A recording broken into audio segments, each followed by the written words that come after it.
hope people are not looking at me crazy.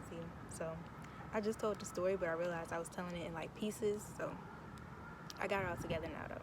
So this is gonna be about the time I burned 2 bridges with 2 different jobs. And they needed to be burned because they didn't respect my work ethic. And they suck. So yeah, so the first one, I used to work at Longhorn, and I ended up getting hired in March. So I decided to become a hostess. You know, I want to open up my own restaurant one day. So I figured this was like the perfect way for me to get my foot in the door and, you know, learn the ropes, whatever. Start off with the basic position of being a host.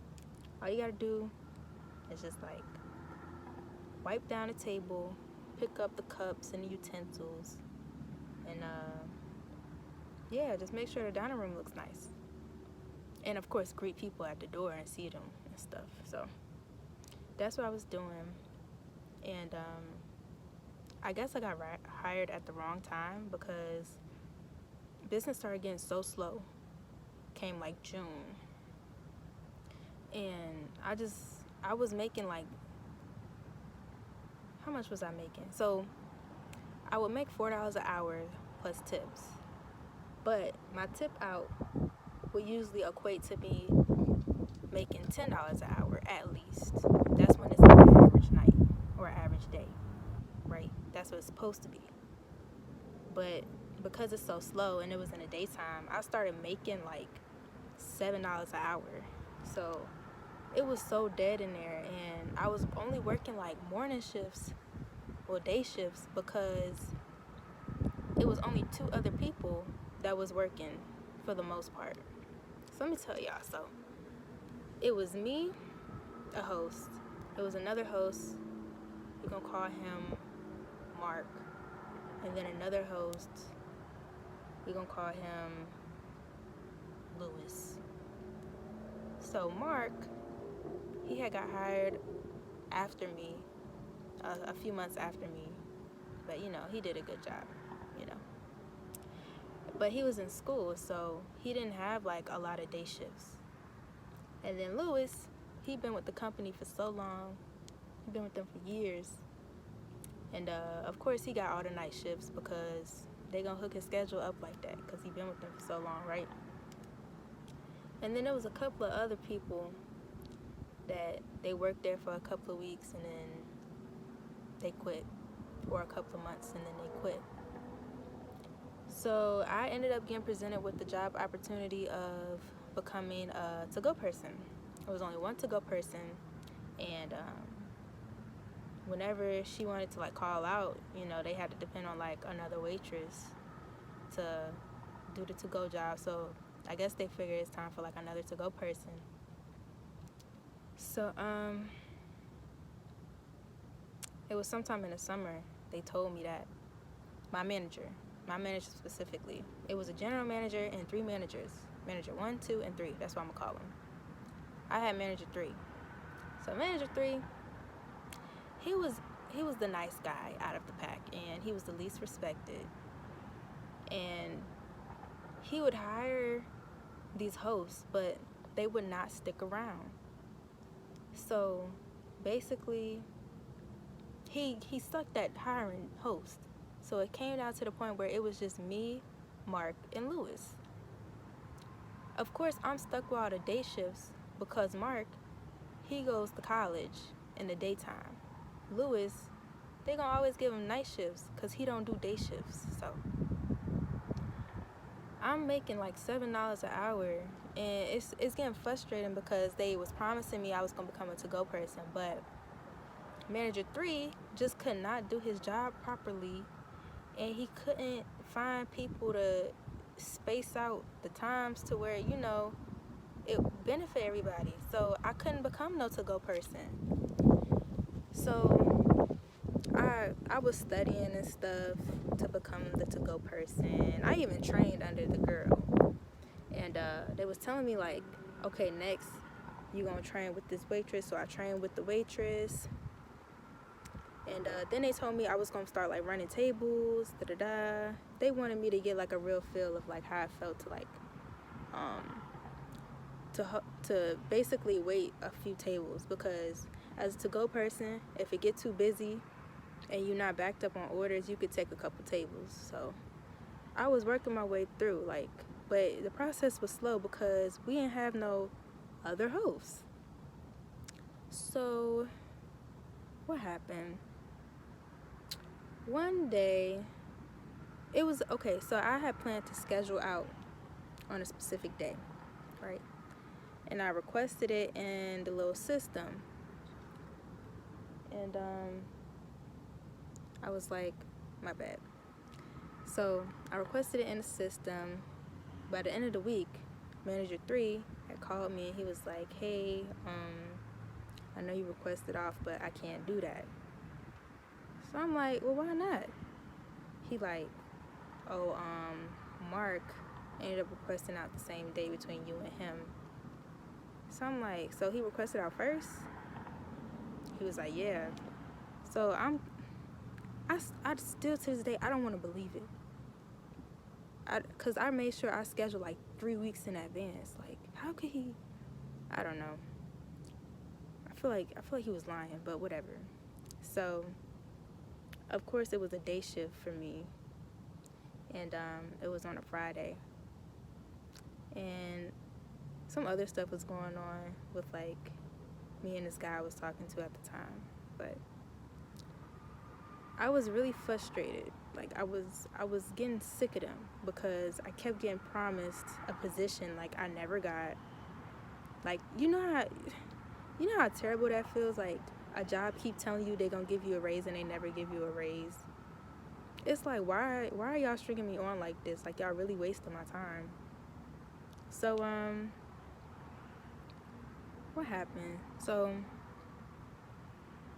the day was coming up, right? I'm like, I really do not want to work this day, because I had to get my hair done that day anyway. So I went ahead and I scheduled my appointment. I'm like, I don't know what's gonna happen, but something gonna happen. So no, I actually did that after the case. Here's what happened. So it was 2 other people that actually was a host. I forgot to tell y'all. So it was a girl named, we're gonna call her, what we gonna name her? Kristen. We're gonna name one girl Kristen, another girl named Samantha. So Kristen and Samantha, they was best friends. They was still in high school, and they only worked 4 times out the month because they had volleyball practice. I don't know why they kept that little job, but they only was working 4 times out the month. But anyways, I come in one day. This was like 2 weeks before I decided to up and leave. Samantha come in like, oh my gosh, you guys, we had such a busy night last night. I was running tables with, what we gonna call him? Brian. Brian was the supervisor. She was like, yeah, I was running tables with Brian. It was fun, And I never knew running tables was like, I don't know, she was just going on about running tables and stuff. That was the next step for me to like do in becoming a to-go person. And I remember verbatim, Manager 3 was telling me that. He was like, you're gonna start running tables next.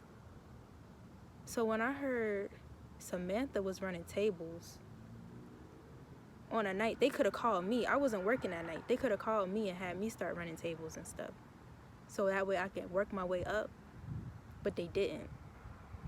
So she was talking about the tips she got and all of that stuff. So I was in my feelings, because I'm like, okay, so these people are basically lying to me. They're telling me they're going to make me a to-go person, but really they're stringing me along because they need somebody to fill in for the day shifts. I was literally the only person that worked day shifts over there, and I was getting real tired of it, making $7 an hour. So I said, you know what? I'm out. Like, peace. Like, I'm not gonna work there no more. But instead of like quitting on the spot, I was like, you know what?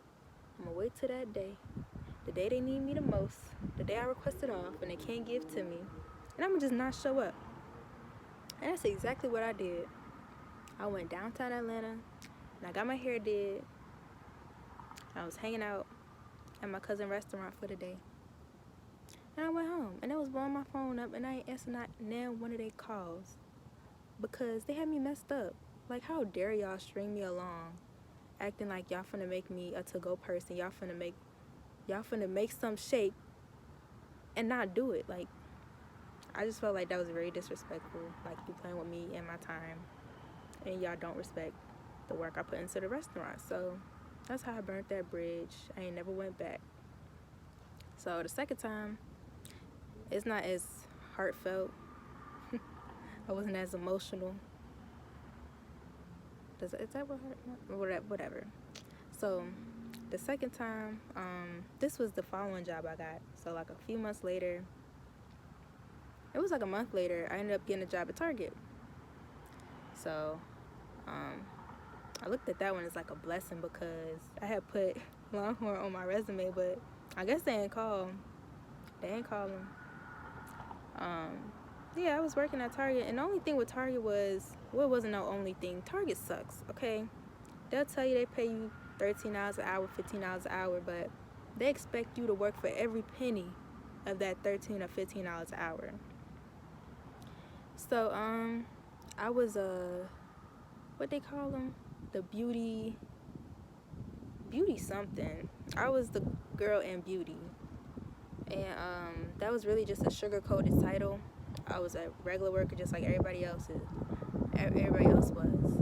I unpack boxes, I zone the areas, clean it up, straighten it up. I go get reshop, which is like stuff people put back and you gotta pick up from the registers. And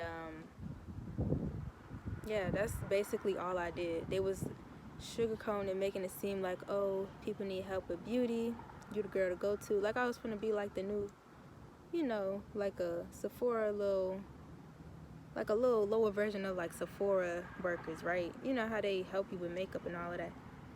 Girl, no. The only people that ever came in was old people asking them how to do their eyebrows. And it was literally one girl in my whole experience. On my whole I worked there about 4 months. And she asked me about her lip color. That was literally the only time somebody actually legitimately asked me about makeup. Everybody else was like old and they just wanted to know how to do their eyebrows. So yeah, that sucked. And I was really tired of just like moving boxes and unpacking stuff. Like, y'all had me thinking I was gonna be out here doing people makeup. But that was not the case. So I was gonna leave. Just deuces, bye. But a lady I used to work with, shout out Miss Corrales. She used to work at Mac for a while, you know. But she, you know, being in the business, she was just like, you don't want to burn your bridges. You should just let them know, like, you're leaving on a family emergency and you don't want to disclose any information about it, but just let them know, like, it's a family emergency and you can't work there no more. So that's what I did. But Target's so stuck up. The manager who I was talking to, she said, oh, I'm so sorry about that. I'm sorry to see you go so fast, but because you didn't give us a 2-week notice, you wouldn't be able to come back. Like, basically, my employment over there would be completely terminated. Like, I wouldn't be able to come back because I left on such short notice. Because I let them know, like, the day before I decided I didn't want to come back. But I don't care, because they suck. But yeah, that's how I burnt 2 bridges. And I ended up getting a job at Dillard's the month after. Yeah. You don't need these little rinky-dink jobs. You don't need what they call it, referrals. Unless you working at a corporate job or it's like something you know you have a good experience in and you want to continue with that experience, then you would need it. Like, if I were to go to another restaurant, they might have called Longhorn back. But I was like, forget all of them. Like, working for people is so, I hated all my jobs. Except for the latest one, which was Dillard's. But I only worked there for a month. But yeah, that's how I burnt 2 bridges. And